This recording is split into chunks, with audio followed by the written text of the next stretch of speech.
Саламатсыздар ма оқушылар? Бүгін біздер Марат Қабанбайдың бауыр әңгімесін өтетін боламыз. Бүгінгі мақсат бойынша төмендегідей тапсырмаларды орындаймыз.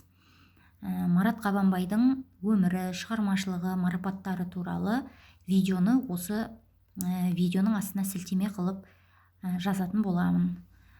Енді бірінші тапсырма, екі сұрақ берілген, сол екі сұраққа жауап береміз. Әңгіменің кейіпкері Манаптың балалар үйіне келу себебі және Қалиды не себепті балалар үйіне өткізген.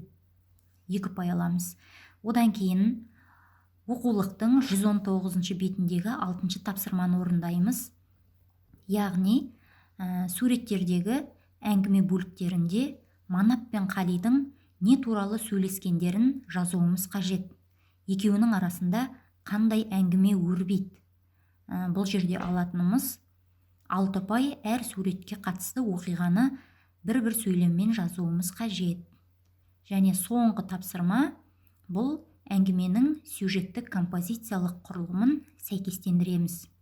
Яғни басталуы А, дамуы Ә деген.